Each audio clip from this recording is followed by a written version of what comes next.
الحمدللہ رب العالمین والصلاة والسلام علی من کان نبیا وآدم بین الماء والطین اما بعد فاعوذ باللہ من الشیطان الرجیم بسم اللہ الرحمن الرحیم۔ ہم پڑھے تھے کہ حجت کی 3 قسمیں ہیں: قیاس، استقراء، تمثیل۔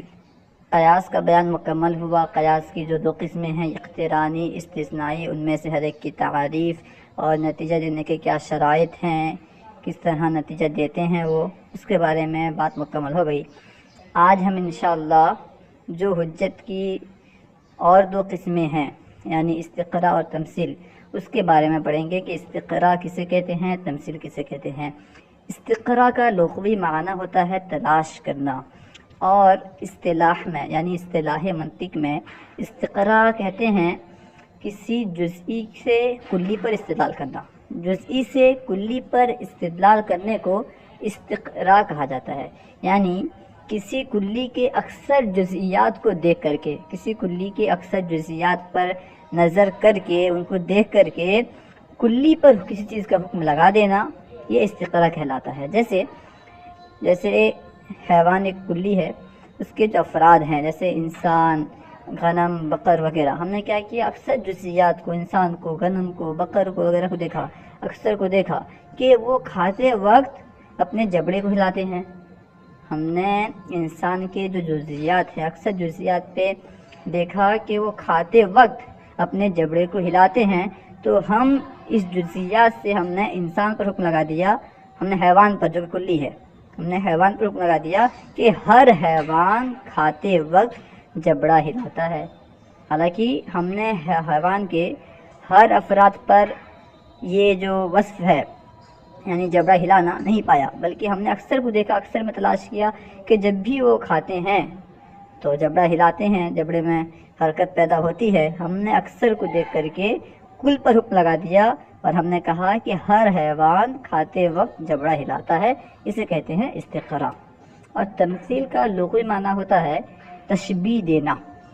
لغت کے اعتبار سے، ڈکشنری کے اعتبار سے تمثیل کہتے ہیں تشبیہ دینے کو، اور اصطلاح منطق میں ایک جزئی سے دوسرے جزئی پر کسی حکم کو ثابت کرنا، یعنی ایک جزئی میں کوئی علت ہو اور اس علت کی وجہ سے اس جزئی میں جو حکم لگایا گیا ہو، دوسرے جزئی میں وہی علت پائی جائے، دوسرے جزئی میں بھی اسی علت کے پائے جانے کی وجہ سے وہی حکم کو ثابت کرنا، یہ تمثیل کہلاتا ہے۔ مثال کے طور پر خمر، یعنی خمر جو شراب ہے، اس کے حرمت کی علت کیا ہے؟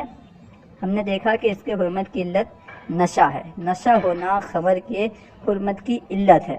تو ہم نے جو دوسرے جزئی میں جیسے بھنگ ہے یا جس میں بھی نشہ ہم نے پایا، ہم نے اس پر حرام ہونے کا حکم لگایا، حرام ہونے کو ثابت کیا۔ تو ہم نے ایک جزئی سے دوسرے جزئی پر حکم لگایا علت مشترکہ کی وجہ سے، اسے کہتے ہیں تمثیل۔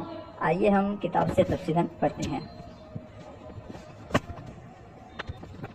سبق نمبر 45، استقراء و تمثیل۔ یہاں استقراء اور تمثیل کو بیان کریں گے، ہر ایک کی تعریف بیان کریں گے۔ دیکھیں، استقراء کی تعریف۔ استقراء کا لغوی معنی تلاش کرنا۔ استقراء کا لغوی معنی ڈکشنری کے اعتبار سے استقراء کہتے ہیں تلاش کرنے کو۔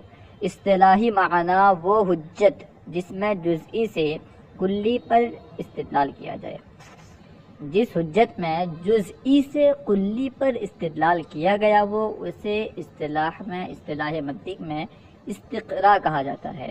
وضاحت دیکھیں، اصطلاح منطق میں کسی کلی کی اکثر جزئیات کی تفتیش کر کے، کسی بھی کلی کی اکثر جزئیات کی تفتیش کر کے کسی خاص وصف کا حکم پوری کلی پر لگا دینا، یہ استقراء کہلاتا ہے۔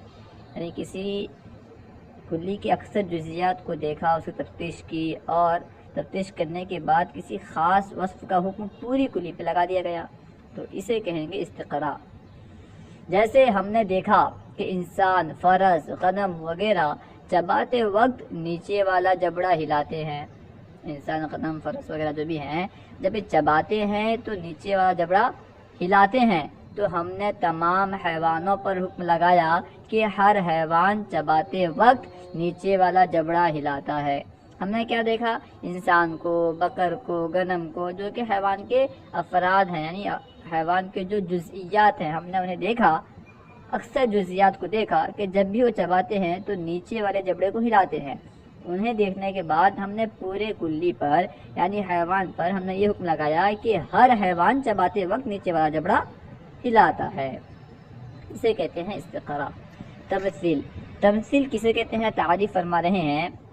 تمثیل کی تعریف، لغوی معنی تشبیہ دینا۔ تمثیل کا لغوی معنی لغت کے اعتبار سے تمثیل کہتے ہیں تشبیہ دینے کو۔ اصطلاحی معنی وہ حجت ہے جس میں ایک جزئی کا حکم دوسری جزئی پر کسی علت مشترکہ کی وجہ سے کسی علت مشترکہ کی وجہ سے ثابت کیا گیا ہو۔ تمثیل اہل منطق کے نزدیک اسے کہتے ہیں، اس حجت کو کہتے ہیں جس میں ایک جزئی کا حکم دوسرے جزئی کے لیے ثابت کیا گیا ہو کسی علت مشترکہ کی وجہ سے۔ دونوں کے درمیان جو علت مشترکہ ہو، اس علت کی وجہ سے ایک جزئی کا حکم دوسرے جزئی کے لیے ثابت کیا گیا ہو، یہی تمثیل کہلاتا ہے۔ وضاحت دیکھیں، ایک جزئی میں کسی خاص علت کی وجہ سے ایک حکم پایا گیا، کوئی ایک جزئی ہو، اس میں کسی علت کی وجہ سے، کسی خاص علت کی وجہ سے ایک حکم پایا گیا، وہی علت کسی دوسری جزئی میں نظر آئی تو اس علت مشترکہ کی وجہ سے پہلے جزئی کا حکم دوسری جزئی میں ثابت کر دینے کا نام تمثیل ہے۔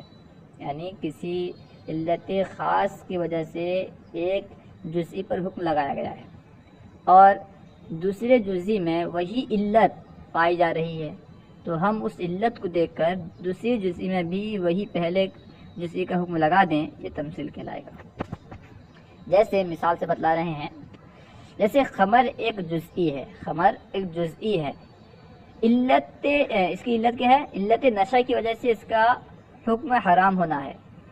خمر ایک جزئی ہے، اس کے حرام ہونے کی علت نشہ ہے، علت نشہ کی وجہ سے اس کے حکم حرام ہونا ہے، اس کے جو حرام ہونے کا حکم دیا گیا ہے علت نشہ کی وجہ سے۔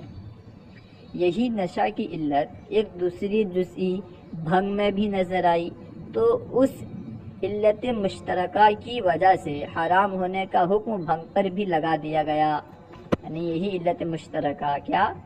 نشہ خمر میں پائی جاتی ہے تو خمر حرام ہے، نشہ کی وجہ سے خمر کو حرام قرار دیا گیا ہے۔ یہی جو نشہ ہے، علت نشہ بھنگ میں بھی پائی گئی، تو ہم اس علت کی وجہ سے، اس نشے والی علت کی وجہ سے ہم نے بھنگ پر بھی جو شراب کا حکم تھا حرمت کا، اس حرمت کے حکم کو ہم نے بھنگ پر بھی لگا دیا، تو یہ تمثیل کہلائے گا۔ تمثیل میں 4 چیزوں کا ہونا ضروری ہے۔ تمثیل کے لیے 4 چیزوں کا ہونا ضروری ہے، لازم ہے۔ کیا ہے وہ 4 چیز؟ نمبر 1 مقیس علیہ، یعنی جس پر قیاس کیا گیا ہو۔ جگہ یہاں پہ خمر میں کیا ہے؟ خمر پر قیاس کر کے ہم نے ثابت کیا ہے بھنگ کے لیے حرام ہونا، تو خمر ہے مقیس علیہ۔ نمبر 2 مقیس، جس کو قیاس کیا گیا، ہم نے بھنگ کو قیاس کیا ہے خمر پر، تو بھنگ ہے مقیس۔ نمبر 3 علت، یعنی دونوں کے درمیان علت ہو، یہ علت نمبر 3، تمثیل کے لیے علت کا ہونا ضروری ہے۔ نمبر 4 حکم مذکورہ مثال میں، نمبر 4 کیا ہے؟ حکم کا ہونا بھی ضروری ہے، علت بھی ہو حکم بھی ہو۔ نمبر 1 مقیس علیہ، نمبر 2 مقیس، نمبر 3 علت، اور نمبر 4 حکم بھی اس میں لگا ہو تو ہم پھر حکم لگا سکتے ہیں۔ یعنی تمثیل کے لیے مقیس علیہ بھی ہونا چاہیے تاکہ اس پہ قیاس کیا جائے، مقیس بھی ہونی چاہیے تاکہ اس کو قیاس کیا جائے، علت بھی ہونی چاہیے تاکہ علت جامعہ کی وجہ سے قیاس کیا جائے، اور حکم بھی ہونا چاہیے تاکہ وہ حکم دوسرے پر ثابت کیا جائے۔ ہم بتا رہے ہیں مذکورہ مثال میں خمر مقیس علیہ ہے اور بھنگ مقیس ہے، نشہ علت ہے اور حرام ہونا حکم ہے۔ نوٹ: استقراء و تمثیل سے حاصل ہونے والا علم ظنی ہوتا ہے۔ استقراء کے ذریعے سے اور تمثیل کے ذریعے سے جو علم حاصل ہوتا ہے وہ علم نظری ہوتا ہے، وہ علم یقینی نہیں ہوتا، علم ضروری نہیں ہوتا بلکہ علم نظری ہوتا ہے۔ استقراء سے اس لیے کہ ممکن ہے اس کلی کی کوئی ایسی جزئی بھی ہو جس میں وہ خاص وصف نہ پایا جاتا ہو. یعنی استقرا میں جو علم نظری حاصل ہوتا ہے، نظری حاصل ہونے کی علت کیا ہے، وجہ کیا ہے؟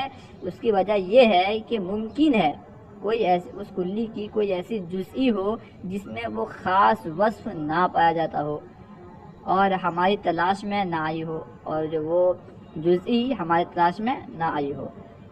اور تمثیل سے اس لیے کہ ہو سکتا ہے جس چیز کو حکم کے لیے علت قرار دیا گیا ہو وہ علت نہ ہو بلکہ علت کوئی دوسری شے ہو. تمثیل سے جو علم حاصل ہوتا ہے وہ علم ظنی ہوتا ہے، کیونکہ تمثیل میں جس چیز کو ہم علت بنا رہے ہیں، جس کو ہم علت سمجھ رہے ہیں اور اس علت کی وجہ سے دوسرے جزئی پر حکم لگا رہے ہیں، ممکن ہے کہ پہلے جزئی پر جو ہم علت دیکھ کر کے اس کا حکم دوسرے کی طرف منتقل کر رہے ہیں، ہو سکتا ہے پہلے جزئی میں اس علت کی وجہ سے حکم نہ لگایا گیا ہو بلکہ علت کچھ اور ہو، علت پہچاننے میں ہمیں غلطی ہوئی ہو، اس وجہ سے اس سے جو علم حاصل ہوگا علم نظری ہوگا.